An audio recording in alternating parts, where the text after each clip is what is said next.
नमस्ते मित्रों, वैदिक विजडम इनसाइट्स में आपका स्वागत है। आज की कहानी है मिठाई का जादू, जहाँ हमें यह सीख दे रही है कि हमें दूसरों की मदद करने से कितना आनंद प्राप्त होता है।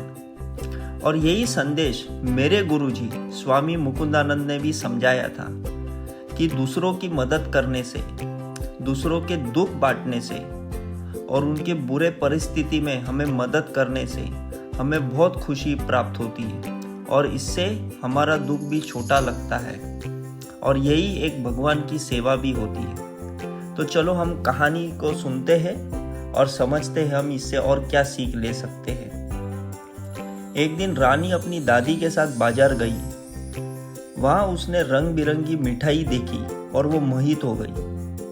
उसने अपने दादी से गुहार की कि वो उसे कुछ मिठाई खरीद कर दे। दादी ने रानी को प्यार से समझाया कि पहले उन्हें घर के लिए ज़रूरी सामान लेना चाहिए, लेकिन कुछ मीठे फल खरीदने का वादा किया। घर जाते समय रानी ने देखा कि उनके पड़ोसी बहुत उदास दिख रहे थे। दादी ने उसे बताया कि उनके घर में खाने पीने का सामान खत्म हो गया है। रानी के दिल में मिठाई से ज़्यादा अपने पड़ोसियों की चिंता जाग उठी। वह दादी के पास गई और बोली, दादी, क्या हम अपने पड़ोसियों को कुछ फल दे सकते हैं? उन्हें ज़्यादा ज़रूरत है। दादी रानी की दयालुता से बहुत खुश हुई। उन्होंने कुछ फल और अपनी खुद की कुछ पके हुए मिठाइयों पड़ोसियों के लिए पैक कर दी। रानी ने बड़े उत्साह से पैकेट पकड़ा और पड़ोसियों के घर की ओर दौड़ी। पड़ोसियों ने रानी और दादी के उपहार को देखकर आंखों में खुशी भर आई। उन्होंने उन्हें धन्यवाद दिया और बताया कि उनका इंतजार करने के लिए कुछ नहीं था। रानी ने उनके साथ थोड़ी देर बात की और फिर मुस्कुराते हुए घर लौट आई। उस रात रानी को मिठाई से ज़्यादा खुशी अपने पड़ोसियों की मदद करने से मिली। उसने सीखा कि असल में खुशी दूसरों के दुख को कम करने और उनकी खुशी में शामिल होने से मिलती है। तो हमें यह कहानी सिखाती है कि दूसरों की मदद करना सबसे बड़ा आनंद होता है।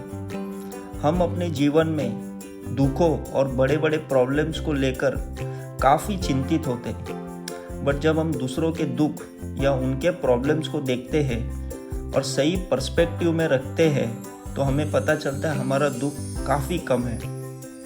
अभी हाल ही में हमने देखा है जो इजराइल पैलेस्टाइन में युद्ध हुआ, कितने लोग वहाँ पे मारे गए। इतनी तक तकलीफ हुई कि लोगों का घर तबाह हुआ, उनके पास खाने पीने के लिए पैसे नहीं थे, लोग मरे जा रहे थे। और हम एक अच्छे से देश में रह रहे जहाँ भारतवर्ष में हमें सब तरह की फैसिलिटी है, सभी तरह का एक सेफ जोन है, फिर भी हम अपने प्रॉब्लम्स को लेके रोते रहते। इसके लिए हमें ये समझना चाहिए कि प्रॉब्लम्स एक जीवन का पार्ट है, वो तो होते रहेगा, बट हमें एक पॉजिटिव एटीट्यूड रखना है और उसे हल करना है और दूसरों के भी प्रॉब्लम्स को हमें सॉल्व करना है।